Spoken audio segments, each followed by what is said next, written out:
दुर्गा मैया की जय। दुर्गा सप्तशती 5वां अध्याय। महर्षि मेधा ने कहा, पूर्व काल से शुंभ निशुंभ नामक असुरों ने अपने बल के मद से इंद्र का त्रिलोकी का राज्य और यज्ञों के भाग छीन लिए, और वह दोनों इसी प्रकार सूर्य, चंद्रमा, धर्मराज और वरुण के अधिकार भी छीनकर स्वयं ही उनका उपयोग करने लगे। वायु और अग्नि का कार्य भी वही करने लगे, और इसके पश्चात उन्होंने जिन देवताओं का राज्य छीना था उनको अपने अपने स्थान से निकाल दिया। इस तरह से अधिकार छीने हुए तथा दैत्यों द्वारा निकाले हुए देवता अपराजिता देवी का स्मरण करने लगे कि देवी ने हमको वर दिया था कि मैं तुम्हारी संपूर्ण विपत्तियों को नष्ट करके रक्षा करूंगी। ऐसा विचार कर सब देवता हिमालय पर गए और भगवती विष्णु माया की स्तुति करने लगे। देवताओं ने कहा, देवी को नमस्कार है, शिव को नमस्कार है, प्रकृति और भद्रा को नमस्कार है। हम लोग रौद्र, नित्या और गौरी को नमस्कार करते हैं। ज्योत्सना मई, चंद्र रूपिणी व सुख रूपा देवी को निरंतर नमस्कार है। शरणागतों का कल्याण करने वाली वृद्धि और सिद्धि रूपा देवी को हम बार बार नमस्कार करते हैं। और नैत्र रीति राजाओं की लक्ष्मी तथा सरवाड़ी को नमस्कार है। दुर्गा को, दुर्गा स्थलों को पार करने वाली पारा को, सारा सर्वकारी ख्याति कृष्ण और घूम्र देवी को सदैव नमस्कार है। अत्यंत सौम्य तथा अत्यंत रौद्र रूपा को हम नमस्कार करते हैं, उन्हें हमारा बारंबार प्रणाम है। जगत की आधार भूतकृति देवी को बार बार नमस्कार है। जिस देवी को प्राणी मात्र विष्णु माया कहते हैं उसको नमस्कार है। जो देवी संपूर्ण प्राणियों में चेतना कहलाती हैं उसको नमस्कार है। जो देवी संपूर्ण प्राणियों में बुद्धि रूप में स्थित है उसको नमस्कार है। जो देवी सब प्राणियों में निद्रा रूप में विराजमान है उनको नमस्कार है। जो देवी संपूर्ण प्राणियों में क्षुधा रूप से विराजमान है उनको नमस्कार है। जो देवी संपूर्ण प्राणियों में छाया रूप में स्थित है उनको नमस्कार है। जो देवी सब प्राणियों में शक्ति रूप में स्थित है उनको नमस्कार है।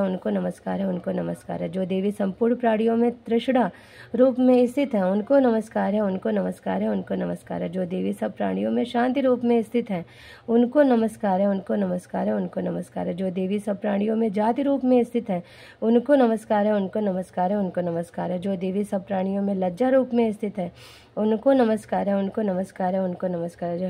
जो देवी सब प्राणियों में शांति रूप में स्थित है उनको नमस्कार है। जो देवी संपूर्ण प्राणियों में श्रद्धा रूप से स्थित है उनको नमस्कार है। जो देवी संपूर्ण प्राणियों में कांति रूप में स्थित है, जो देवी सब प्राणियों में लक्ष्मी रूप में स्थित है उनको नमस्कार है। जो देवी संपूर्ण प्राणियों में वृत्ति रूप में स्थित है उनको नमस्कार है। जो देवी सब प्राणियों में स्मृति रूप में विराजमान है उनको नमस्कार है। जो देवी सब प्राणियों में दया रूप में स्थित है उनको नमस्कार है। जो देवी सब प्राणियों में तुष्टि रूप में स्थित है उनको नमस्कार है। जो देवी संपूर्ण प्राणियों में मातृ रूप में स्थित है उनको नमस्कार है। जो देवी संपूर्ण प्राणियों में भ्रांति रूप में स्थित है उनको नमस्कार है।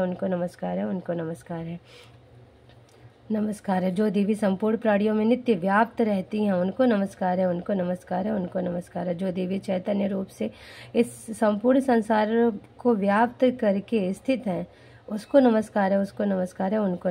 पूर्व काल में देवताओं ने अपने अभीष्ट फल पाने के लिए जिसकी स्तुति की है और देवराज इंद्र ने बहुत दिनों तक जिसका सेवन किया है वह कल्याण की साधना भूता ईश्वरी हमारा कल्याण और मंगल करें तथा सारी विपत्तियों को नष्ट कर डाले। असुरों के सताए हुए हम संपूर्ण देवता उस परमेश्वरी को इस समय नमस्कार करते हैं जो भक्ति पूर्वक स्मरण किए जाने पर तुरंत ही सब विपत्तियों को नष्ट कर देती है। वह जगदम्बा इस समय भी हमारा मंगल करके हमारी समस्त विपत्तियों को दूर करे। महर्षि मेधा ने कहा, हे राजन, इस प्रकार जब देवता स्तुति कर रहे थे तो उसी समय पार्वती देवी गंगा में स्नान करने के लिए आए। तब उनके शरीर से प्रकट होकर शिवा देवी बोली, शुंभ दैत्य के द्वारा स्वर्ग से निकाले हुए और निशुंभ से हारे हुए यह देवता मेरी ही स्तुति कर रहे हैं। पार्वती के शरीर से अंबिका निकली थी, इसलिए उनको संपूर्ण लोक में कौशिकी कहते हैं। कौशिकी के प्रकट होने के पश्चात पार्वती देवी के शरीर का रंग काला हो गया और वह हिमालय पर रहने वाली कालिका देवी के नाम से प्रसिद्ध हुए। फिर शुंभ और निशुंभ के दूत चंडमुंड वहां आए और उन्होंने परम मनोरम रूप वाली अंबिका देवी को देखा। फिर वह शुंभ के पास जाकर बोले, महाराज, एक अत्यंत सुंदर स्त्री हिमालय को प्रकाशित कर रही है। वैसा रंग रूप आज तक हमने किसी स्त्री में नहीं देखा। हे असुरेश्वर, आप यह पता लगाएं कि वह कौन है और उसको ग्रहण कर ले। वह स्त्रियों में रत्न है। वह अपनी कांति से दसों दिशाओं को प्रकाशित करती हुई वहां स्थित है, इसलिए आपको उसका देखना उचित है। हे प्रभु, तीनों लोगों के हाथी, घोड़ा और मणि इत्यादि जितने रत्न हैं वह सभी इस समय आपके घर में है, शोभायमान है। हाथियों में रत्न रूप ऐरावत हाथी और उच्च श्रवा नामक घोड़ा तो आप इंद्र से ले आए। हंसों द्वारा जुता हुआ विमान जो कि ब्रह्मा जी के पास था अब भी आपके पास है, और यह महापद्म नामक खजाना आपने कुबेर से छीना है। समुद्र ने आपको सदा खिले हुए फूलों की किंजलकिनी नामक माला दी है। वरुण का कंचन की वर्षा करने वाला छत्र आपके पास है। रथों में श्रेष्ठ प्रजापति का रथ भी आपके पास ही है। हे दैतेंद्र, मृत्यु से उत्क्रांतिदा नामक शक्ति भी आपने छीन ली है, और वरुण का पास भी आपके भ्राता निशुंभ के पास ही है, और समुद्र में पैदा होने वाले सब प्रकार के रत्न भी आपके भ्राता निशुंभ के अधिकार में हैं, और जो अग्नि में ना जल सके ऐसे 2 वस्त्र भी अग्निदेव ने आपको दिए हैं।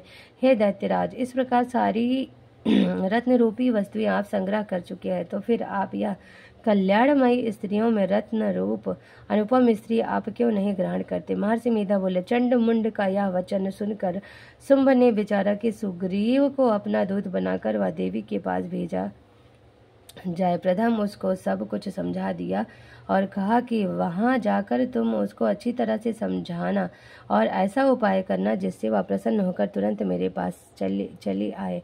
भली प्रकार समझाकर कहना। दूत सुग्रीव पर्वत के उस रमणीय भाग में पहुंचा जहां देवी रहती थी। दूत ने कहा, हे देवी, दैत्यों का राजा शुंभ जो इस समय तीनों लोकों का स्वामी है, मैं उसका दूत हूँ और यहाँ तुम्हारे पास आया हूँ। संपूर्ण देवता उसकी आज्ञा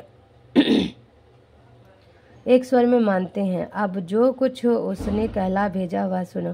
उसने कहा है, इस समय संपूर्ण त्रिलोकी मेरे वश में है और संपूर्ण यज्ञों के भाग को पृथक पृथक मैं ही लेता हूँ, और तीनों लोकों में जितने श्रेष्ठ रत्न हैं वह सब मेरे पास हैं। देवराज इंद्र का वाहन ऐरावत मेरे पास है, जो मैंने उससे छीन लिया है।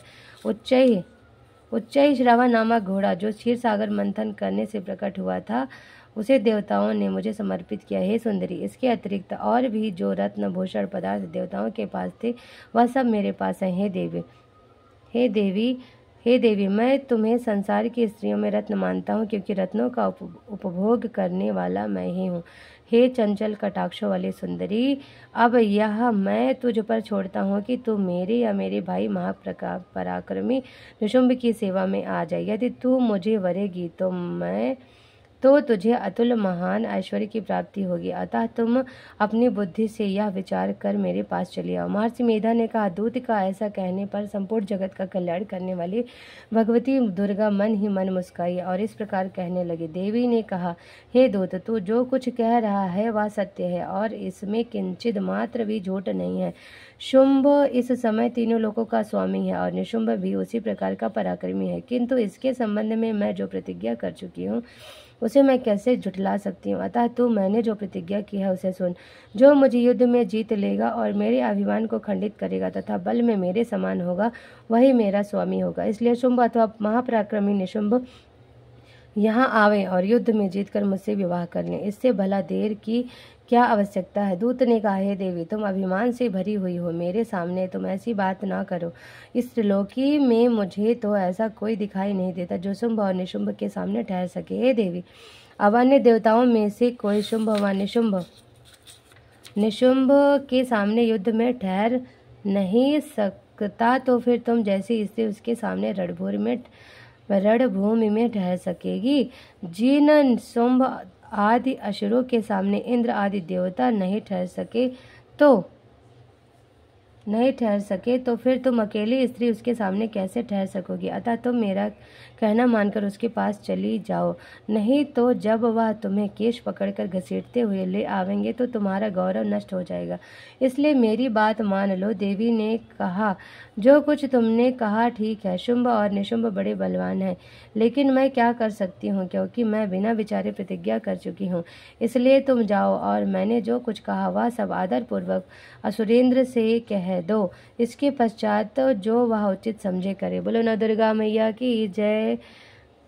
5वां अध्याय दुर्गा सप्तशती का यहाँ पर समाप्त होता है। बोलो नव दुर्गा मैया की जय। बोलो दुर्गा मैया की जय। बोलो सब देवी देवताओं की जय। बोलो दुर्गा मैया की जय। बोलो नव दुर्गा मैया की जय। बोलो सब देवी देवताओं की जय।